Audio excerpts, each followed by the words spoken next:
কোনো এক দেশে গোন নামে এক হলো বিড়াল ছিল। বিড়ালটি দেখতে খুব সুন্দর। সে তার চোখ দিয়ে অন্ধকারের সব কিছু দিনের আলোর মতো দেখতে পেত। সে এক সঙ্গীত শিল্পীর বাসায় থাকত। গোনকে তিনি খুব পছন্দ করতেন। ওই বাড়ির কাছেই বাস করত এক মহিলা। তার সারাক্ষণের সঙ্গী ছিল কোমা নামে ছোট একটি পোষা বিড়াল। দেখতে খুবই মার্জিত, রুচিশীল, ভদ্র। সে মাছের কাঁটা, দুধ ইত্যাদি খেত খুব ভালোভাবে।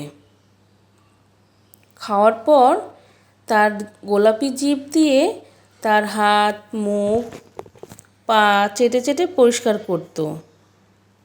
একদিন ওই দুই বিড়াল ভ্রমণে বের হলো। একটি চেরি গাছের নিচে তাদের দেখা হয়ে গেল।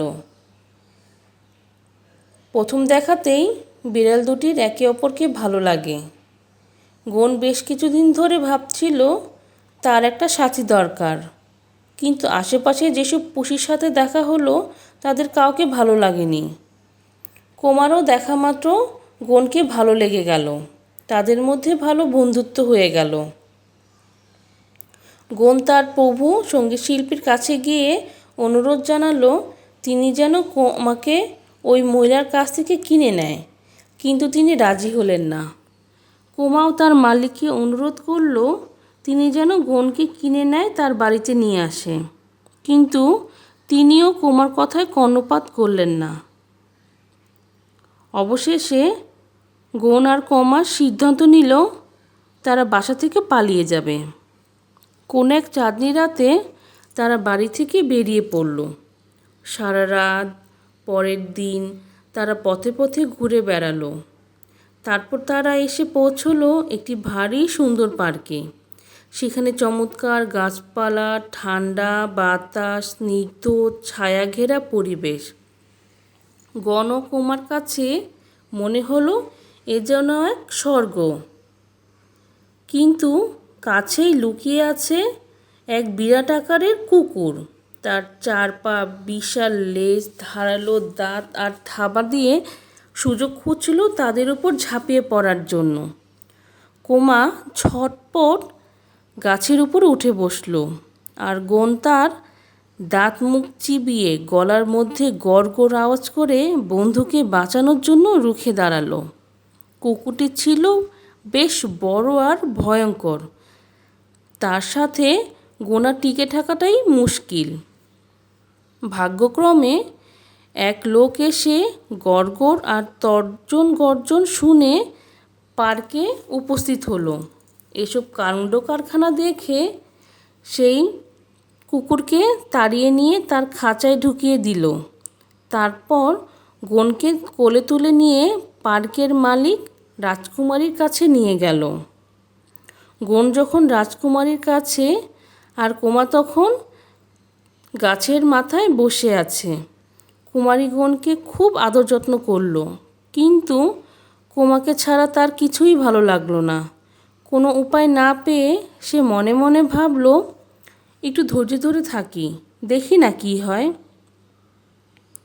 কোন একটা গুরুত্বপূর্ণ সময়ে রাজকুমারীর কাছে এসেছিল। কিছুদিন ধরে এক দুষ্ট জাদুকর রাজকুমারীর প্রেমে পড়ার জন্য খুব নানান ধরনের জাদু করত। বিভিন্ন ধরনের রূপ নিয়ে তার কাছে এসে জ্বালাতন করত। একদিন রাজকুমারী বারান্দায় বসে আপন মনে গুনগুন করে গান গাইছিল। হঠাৎ তার মনে হলো জানালা বেয়ে কী যেন উপরে উঠে আসছে। তার নজরে পড়ল এবারও জাদুকর নতুন ছদ্মবেশে তার কাছে আসছে। সাপ এঁকে বেঁকে উপরে উঠতেই সে চিৎকার করে ভয়ে অজ্ঞান হয়ে গেল। গোন এমন অবস্থায় সঙ্গে সঙ্গে সাপটির উপর ঝাঁপিয়ে পড়ল। তার ধারালো দাঁতের কামড়ে সাপটি মরে গেল। আর জাদুকর এতদিন রাজকুমারীকে জীবনে অভিশপ্ত করে তুলছিল, তার জীবন মুহূর্তেই শেষ হয়ে গেল। গোন আগেই রাজকুমারীর প্রিয় ছিল। এখন থেকে সে তার রাজকুমারীর ভালোবাসা আরও 10 গুণ বেড়ে গেল। কোমাকে সে ভুলতে পারে না, তাই তার সুখও পূর্ণ হলো না। একদিন সে রাজকুমারীর জানালায় বসে রোদ পোহাতে পোহাতে পার্কের দিকে তাকিয়ে দেখছিল এক বড়সড় বেড়াল ছোটোখাটো পুষিকে খুব জ্বালাতন করছে, তাকে ভয় দেখাচ্ছে। গনের চিৎকারে সে লাফাতে লাফাতে দৌড়ে গেল পার্কের দিকে। তারপর আছড়ে কামড়ে খামচে বিড়ালটাকে পার্কে থেকে বের করে দিল। সে পুষিকে সান্ত্বনা দেওয়ার জন্য ঘুরে তাকাতে তখন দেখল সে আর কেউই না, তার হারিয়ে যাওয়া বন্ধু কোমা। গন মিউ মিউ করে কোমাকে ডাক দিতেই সে ছুটে আসে তার কাছে। তারা বারবার একে অন্যকে নাকে নাক ঘষতে দেয় আর গড়গড় শব্দ করতে থাকে। তারা দুজনে বন্ধু হয়ে একসাথে বসবাস করার ইচ্ছা জাগলো।